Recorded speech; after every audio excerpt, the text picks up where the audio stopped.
الحمد لله رب العالمين والعاقبة للمتقين ولا عدوان إلا على الظالمين وأشهد أن لا إله إلا الله وحده لا شريك له ولي الصالحين وأشهد أن محمدا عبده ورسوله وصفيه من خلقه وخليله سيد الأولين والآخرين اللهم صل عليه وعلى آله وصحبه ومن اتبعهم بإحسان إلى يوم الدين أما بعد. Mes chers frères et sœurs, aujourd'hui avec l'aide d'Allah Tabarak wa Ta'ala, on va parler de ce qui retarde, ce qui bloque nos mariages.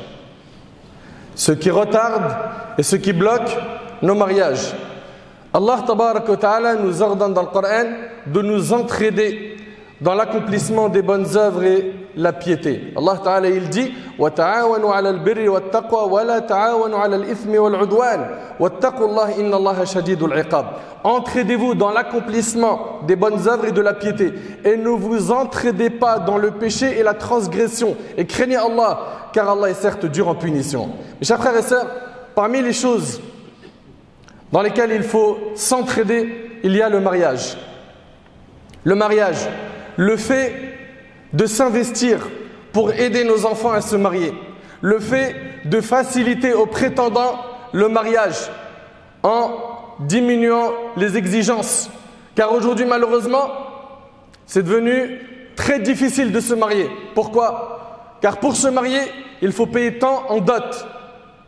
Sans compter la salle de mariage, sans compter le traiteur, sans compter les locations de voitures, sans compter les locations de robes. À la fin, on se retrouve avec un jeune mesquine qui sort de ses études, qui vient de décrocher un emploi et qui se retrouve à devoir dépenser des dizaines de milliers d'euros pour se marier.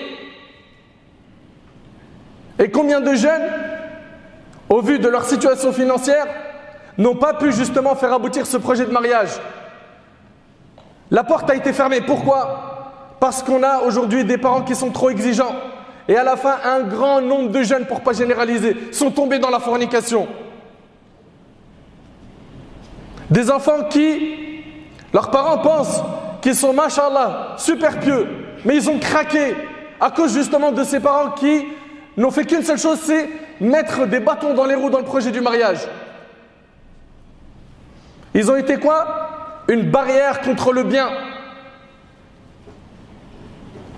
Ahibati fillah, mes chers frères et sœurs, du haut de ce mimbar, je vous invite à faciliter le mariage, à revoir vos exigences à la baisse, à faciliter à nos petits frères, à nos petites sœurs, à nos enfants de se marier pour les préserver, pour les aider à accomplir cet acte qui est recommandé par le Coran et par la sunna du prophète alayhi salatu wassalam, le mariage. Soyons une clé pour le bien et une barrière contre le mal et pas l'inverse.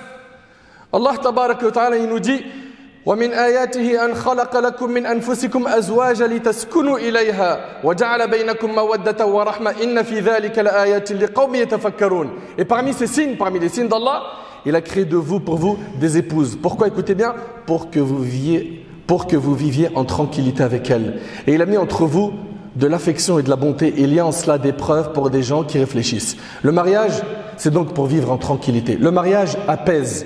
Le mariage tranquillise les esprits. Le mariage permet à nos frères et sœurs de vivre dans le halal. De vivre dans le halal. Allah tabaraka wa ta'ala il nous dit وَأَنْكِحُوا الْأَيَامَ مِنْكُمْ وَالصَّالِحِينَ مِنْ عِبَادِكُمْ وَإِمَائِكُمْ إِنْ يَكُونُوا فُقَرَاءَ يُغْنِيهِمُ اللَّهُ مِنْ فَضْلِهِ وَاللَّهُ وَاسِعٌ عَلِيمٌ. Allah Azza wa Jalla nous dit mariez les célibataires d'entre vous et les gens de bien parmi vos joues, hommes et femmes, s'ils sont besogneux, s'ils sont dans le besoin, Allah les rendra riches par sa grâce, car la grâce d'Allah est immense et il est omniscient. Tiens, une question ici. Est-ce que cela signifie que celui qui se marie en étant pauvre, il devient riche après le mariage par le simple fait qu'il s'est marié?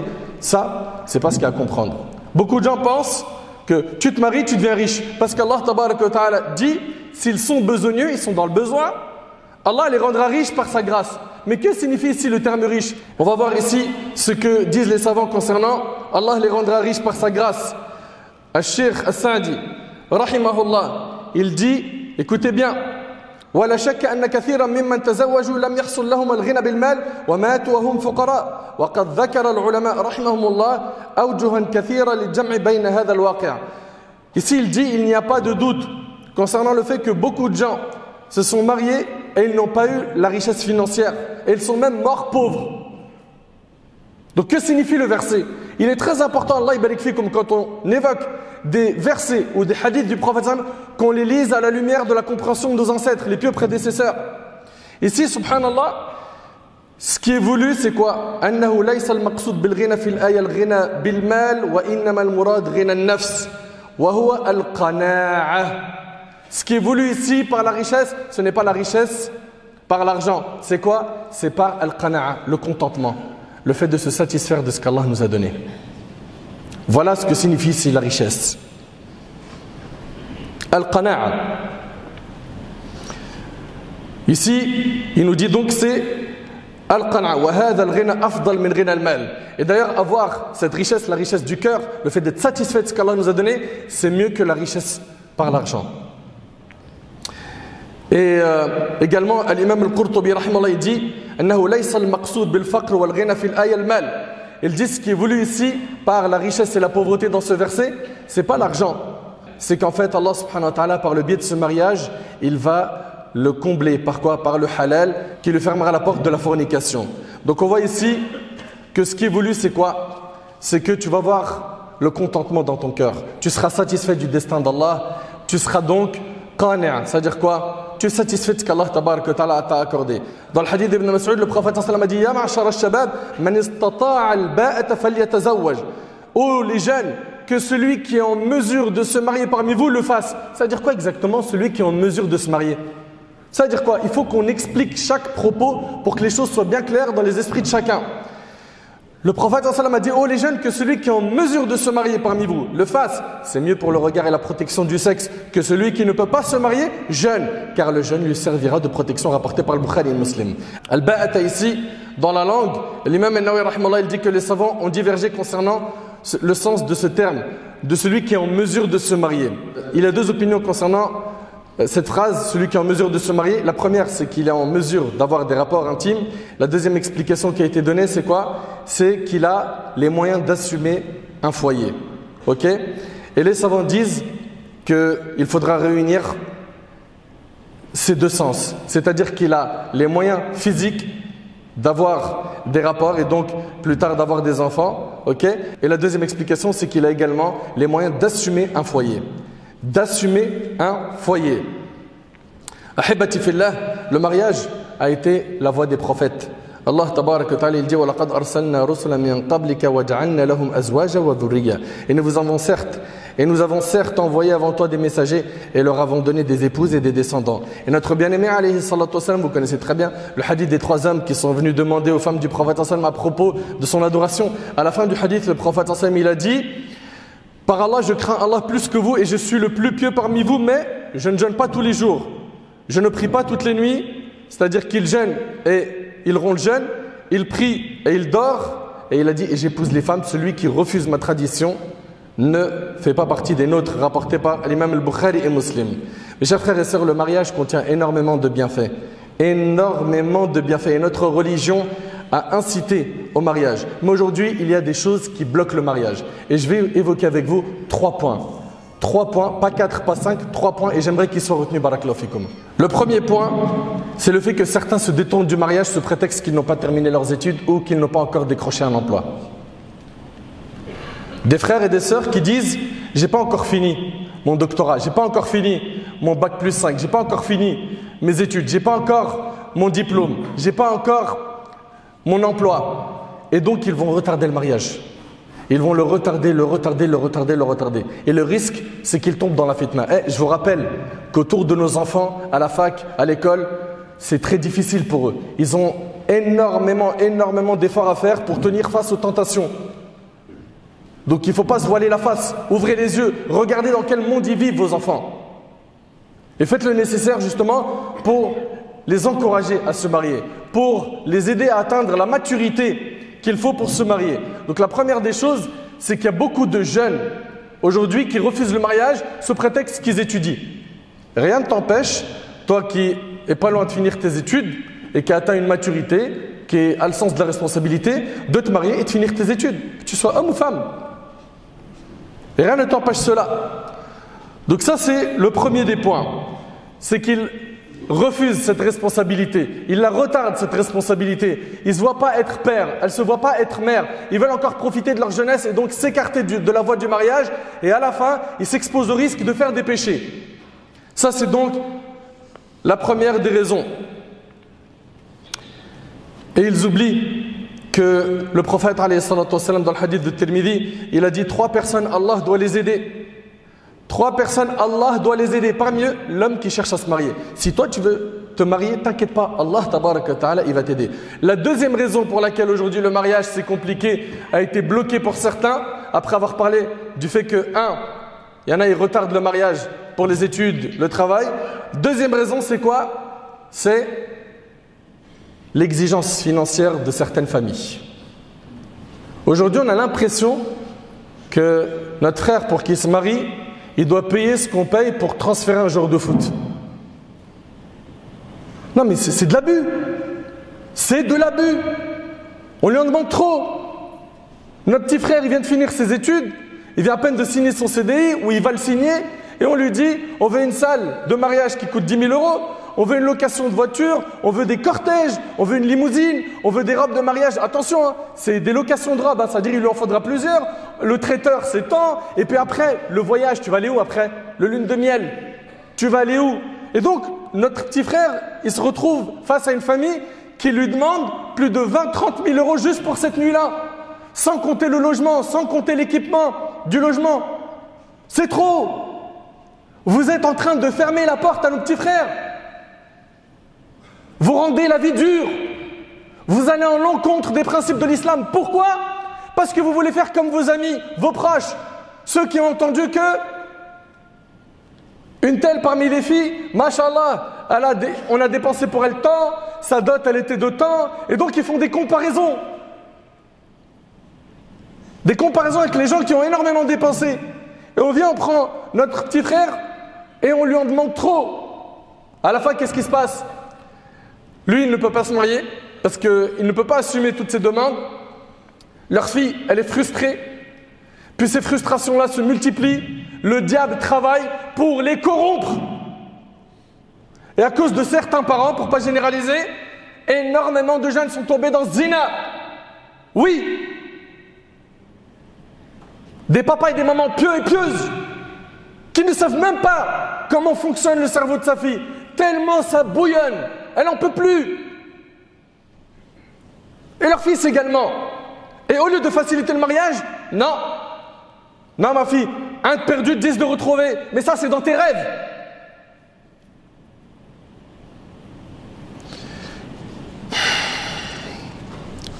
Concernant la dot, la religion nous en parle. Et c'est un devoir. Allah tabaraka wa ta'ala dit wa atul nisaa sadaqatihinna nihla, et donnez aux épouses leur dot de bonne grâce. Mais la sunna, c'est de faciliter à notre frère la dot. La sunna, c'est de ne pas exagérer dans les demandes, surtout concernant la dot. On rapporte de Uqba ibn Amr radiyallahu anhu qui disait, le prophète sallallahu alayhi wa sallam avait dit, la meilleure des dots est la plus facile, rapporté par Abu Daoud. Et selon Anas, le prophète sallallahu alayhi wa sallam a dit, yassiru wa la tu'assiru. Ce hadith, vous le connaissez par cœur, mettez-le en pratique. Rendez les choses faciles et ne les rendez pas difficiles. Rendez les choses faciles et ne les rendez pas difficiles. Annoncez la bonne nouvelle et ne rebutez point les gens, rapporté par Bukhari et Muslim. Et selon Abdullah ibn Amr radiyallahu anhu an jami' as-sahaba, le prophète sallallahu alayhi wa sallam, il a dit, ceux qui sont miséricordieux, Allah sera miséricordieux envers eux. Soyez miséricordieux envers les habitants de la terre, celui qui est dans le ciel sera miséricordieux envers vous, rapporté par Abu Daoud. Mes chers frères, mes chères sœurs, n'exagérez pas dans les dots. Omar al-Khattab radiyallahu anhu a dit, n'exagérez pas dans le montant des dots. Si c'était une bonne action ici-bas ou un acte pieux pour l'au-delà, le prophète l'aurait fait avant vous. Vous entendez ce que dit Omar al-Khattab radiyallahu anhu? Si c'était quelque chose de bien, un acte de piété, de demander beaucoup au niveau de la dot, le prophète sallallahu alayhi wa sallam, il nous aurait devancé dans cela.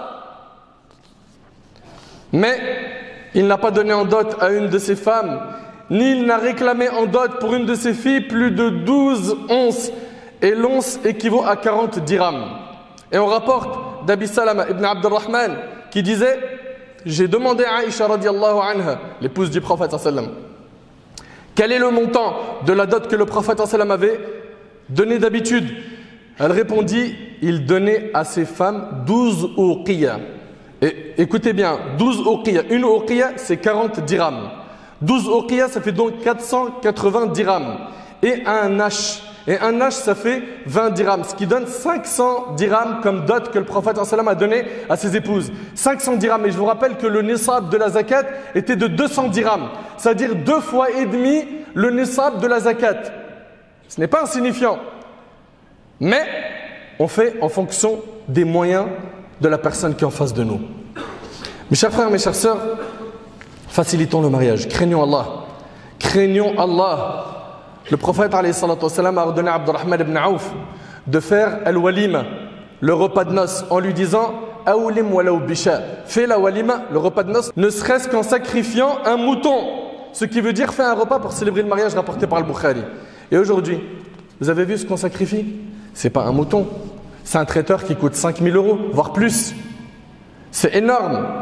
Parmi les repas de noces du prophète, parlons de celui de Zaynab bint Jahsh, il y avait du pain et de la viande. Ok? Donc quand il y avait moyen d'avoir de la viande, il y avait de la viande, selon les moyens. Et écoutez bien, dans ce hadith rapporté par le Bukhari, le prophète il s'est arrêté 3 jours sur le chemin du retour entre Khaybar et Médine, où il a célébré son mariage.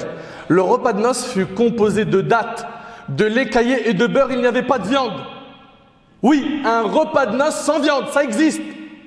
Anas radiyallahu anhu, il rapporte, et c'est dans le Bukhari. J'allais inviter les musulmans au repas de noces et comme il n'y avait ni pain ni viande, le prophète ordonna d'étendre des nappes et d'y placer des dattes, du fromage et du beurre. Tel fut le repas de noces donné pour Safiya. Radiyallahu ta'ala. Le hadith il est rapporté par le Bukhari. Et il est où le problème? Le problème il est où? Il est dans notre nefs, dans notre ego. Mais qu'est-ce qu'ils vont dire les gens? Voilà ce qu'on est devenu. Aujourd'hui on dépend du regard des gens. On vit pour le regard des gens. On fait pour les gens, on délaisse pour les gens. À croire que les gens, tu as des comptes à leur rendre yawm al-qiyamah. Ou que c'est une divinité que tu dois adorer les gens. Mais réveillez-vous. Donc concernant la dot, on voit bien ici qu'on fait selon ce qu'on peut. Et concernant le repas de noces, pareil. Tu arrives à imaginer que le prophète, le meilleur homme, dans un de ses repas de noces, pour pas dire tous les repas de noces, c'était des dattes. Et quoi? Du lait caillé et du beurre. Allahu Akbar. Allahu Akbar. Mais non, aujourd'hui, nous ce qui nous incombe, c'est quoi? C'est de faire comme les autres. C'est d'être comme un tel et comme un tel. Faire copier-coller, tout simplement. Copier-coller, copier-coller, copier-coller. Et si on ne fait pas copier-coller, on va dire quoi? Qu'est-ce qu'ils vont dire les gens? Ils vont dire que tu as jeté ta fille. Tu ne l'as pas respectée. Tu ne l'as pas donné de prime. Tu ne l'as pas donné de valeur. Si, tu l'as donné de la valeur. Parce que ce que tu as analysé dans un premier temps, c'était quoi? Les textes de la religion. Et tu as facilité le mariage à ta fille. Et à ce jeune qui réunit les qualités qu'il faut. Pourquoi? Pour justement être le mari de ta fille. Mes chers frères, mes chères sœurs, ne soyez pas de ceux qui regardent les gens et qui se comparent avec les gens. C'est la musiba de notre époque aujourd'hui. Des gens qui se disent, mais attends, mais ce mariage-là, il a coûté que 600 €. Regarde les autres. C'était minimum 10-15 000 € entre la dot, les robes, la salle. Non, ne soyez pas de cela. Le plus important pour vous, c'est quoi? C'est le profil là, qui est venu aujourd'hui pour demander ma fille. Est-ce que c'est un vrai bonhomme ou pas? Est-ce qu'il est responsable? Est-ce qu'il est mature? Est-ce qu'il est dans la religion? Oui, il est de bonne famille. Bismillah. Je lui facilite le mariage. Même si financièrement ça va pas trop, je l'aide. Comment ça je l'aide? T'es le beau-père? Oui, tu lui facilites. Pourquoi? Parce que plus tard, ta fille elle sera entre de bonnes mains, bi'idhnillah. Mais si toi tu cherches que quelqu'un qui a beaucoup de drahim, beaucoup d'argent et qu'il est loin d'Allah, c'est la catastrophe pour ta fille. Si tu fais partie plutôt de ceux qui visent que l'argent et pas la religion, bah tu sais quoi? Ta fille, il va se comporter avec elle comme si c'était une marchandise. Il va lui dire, c'est moi qui t'ai acheté. C'est moi qui t'a ramené, c'est moi qui t'a donné, c'est moi qui t'a fait. Voilà ce qu'il va faire. Ta fille, ça sera une marchandise qui sera lésée chez lui. À cause de toi, tu as fait le mauvais choix. Ne suivez surtout pas les faibles d'esprit. Les faibles d'esprit, c'est ceux qui sont en train de faire des comparaisons avec ceux qui ont gratté le jackpot par qui? Par ce petit jeune qui a énormément d'argent, qui a demandé sa fille en mariage. Ne soyez pas de cela. Ne soyez pas de cela. Et pour mes petits frères et mes petites sœurs, je sais que c'est difficile ce que vous vivez. Wallahi al-azim, je sais. Je sais que vous avez envie de vous marier, que vous avez trouvé des bons profils et qu'à chaque fois, il y a papa ou maman qui viennent vous dire non, ou les deux. Non, non, non, non, non, c'est difficile. Craignez Allah et patientez. Craignez Allah et patientez. Ne craquez pas. Vous inquiétez pas, Allah tabaraka wa ta'ala va vous faciliter. Allah ta'ala il dit وَمَن يَتَّقِ اللَّهَ يَجْعَلْ لَهُ مَخْرَجًا وَيَرْزُقْهُ مِنْ حَيْثُ لَا يَحْتَسِبُ. Et quiconque craint Allah, il lui donnera une issue favorable et lui accordera ses dons par des moyens sur lesquels il ne comptait pas. Troisième et dernière raison pour laquelle aujourd'hui les mariages sont bloqués, on a dit 1, ils retardent pour les études, le travail, etc. 2, c'est parce qu'il y a trop d'exigences au niveau de l'argent et le matériel. 3, et c'est la dernière raison, c'est qu'il y a des refus de mariage injustes. Des bons profils. Machallah, le frère, il a ramené une sœur, elle est bien dans la religion, elle est bien éduquée, correcte, de bonne famille, mais toujours on est là à chercher la petite bête. Tellement exigeant qu'aujourd'hui on a des sœurs à cause de leurs parents, qu'Allah y pardonne à ces parents-là, elles ont dépassé la trentaine et elles désespèrent de voir quelqu'un taper à leur porte pour se marier. Pourquoi? Parce que les parents ils sont là à exiger des choses qui ne sont pas religieuses. Ils ne craignent plus Allah. Ma fille, moi tu veux te marier, pas de problème, regarde. On est d'origine X ou Y, je ne vais pas te donner une origine, mais si tu ne me ramènes pas quelqu'un non seulement de la même origine et du même village, tu n'auras pas ce mariage. Pourquoi Allah yabarik fikum? Pourquoi? La même origine, je comprends. Pourquoi du même village? Pourquoi? Vous êtes en train de rendre difficile l'accès au mariage. Wallahi al-azim que vous êtes en train de faire du mal. Vous ne savez pas encore une fois comment ça bouillonne dans le cerveau de nos jeunes. Les tentations sont trop nombreuses autour d'eux. Et puis ils voient en plus de cela leurs amis qui sont en train de se marier et eux, ils ont un blocage à cause de parents injustes. Craignez Allah, taqullah, vous allez mourir un jour. Et vous allez laisser derrière vous des filles et des garçons qui ne se sont pas mariés à cause de vous, injustement. Ils vont arriver à 35-40 ans et quand ils vont vouloir se marier, il se peut qu'ils se marient bien évidemment et il se peut que certains disent « Mais si elle n'est pas mariée jusqu'à 35 ans, c'est qu'il y a sûrement quelque chose de bizarre. » Oui, effectivement, il y a quelque chose de bizarre. Ses parents. Ses parents. Enfin, craignez Allah. Craignez Allah et arrêtez de faire n'importe quoi. Arrêtez de faire n'importe quoi. Le prophète, alayhi salatu wassalam, il nous dit si un homme vient pour demander la main de votre fille que vous êtes satisfait de sa pratique et de son comportement dans l'islam, alors offrez-lui votre fille en mariage. Autrement, vous répandriez la corruption et sèmeriez une grande discorde sur terre rapportée par l'imam al-Tirmidhi. Et puis pour la femme, on sait très bien que le critère le plus important, c'est la religion. Ce sont les critères les plus importants. Revenez aux critères de la religion et arrêtez de revenir aux critères de votre village, de vos amis, de vos proches. Et de suivre bêtement des critères qui ne sont pas des critères religieux, qui ont pour résultat que nos petits frères et nos petites sœurs aujourd'hui sont frustrés, que nos petits frères et nos petites sœurs aujourd'hui n'ont pas accès au mariage, voire beaucoup d'entre eux sont tombés dans la fornication ou ne sont pas loin de tomber dans ce péché. Enfin, j'invite mes frères ainsi que mes sœurs ici présents de faire le nécessaire pour diffuser ces paroles autour de nous. Diffusez ces paroles autour de vous. Il y a 3 choses que j'ai dit dans cette khutba et je vais les répéter. La première des choses qui bloquent les mariages, c'est quoi? C'est attends que je finis mes études, attends que je travaille. Deuxièmement, c'est les exigences au niveau des demandes. Elles sont trop nombreuses. Wallahi al-azim, elles sont trop nombreuses. Et 3, c'est les refus injustes. Les refus injustes. Non, pas lui. Pourquoi? Non, je le sens pas. Lui, non, je veux pas. Et des refus comme ça, à l'appel, injustement, tu auras des comptes à rendre Yawm al-Qiyamah, toi qui es père de famille. Normalement, tu devrais faire comme Omar radiyallahu anhu. Tu cherches pour ta fille quelqu'un de pieux. Omar, il n'est pas parti voir Othman ibn Affan pour lui proposer sa fille Hafsa. Qu'est-ce qui attend honte de le faire? Tu es meilleur que Omar? Tu as plus de valeur que Omar? Tu as de la pudeur plus que Omar? Normalement, c'est à vous de vous bouger pour chercher à vos filles des hommes pieux. Tu viens à la mosquée, tu commences à repérer un jeune, tu te rapproches de lui, tu te renseignes sur lui, etc. Et tu lui proposes ta fille. Il est où le mal? Et que vous en parlez aussi avec vos amis dans la mosquée. Un tel Hajj Foulan, il a un fils. Et tu te renseignes sur lui. Non, aujourd'hui on bloque et on propose rien. Et on s'étonne. Ma fille, regarde ce qu'elle est devenue. Mon fils, regarde ce qu'il est devenu. Mais regarde-toi dans la glace dans un premier temps. Toi, père injuste, toi, mère injuste. Principalement, c'est à cause de vous. Enfin, j'implore Allah subhanahu wa ta'ala de pardonner à tous ces parents qui ont fait cela et qui ont lésé leurs enfants et qui n'ont pas facilité l'accès au mariage à leurs enfants. J'implore Allah azza wa jal de les guider sur le droit chemin, J'implore Allah tabarak wa ta'ala de faciliter à notre jeunesse de se marier, de se préserver. Soyez patients, soyez forts, craignez Allah, ne craquez pas, vous les jeunes. Vous inquiétez pas, la délivrance est proche, bi'idhnillah. Sallallahu subhanahu wa ta'ala, yanfa'ani bima qult wa yanfa'akum bima sami'tum.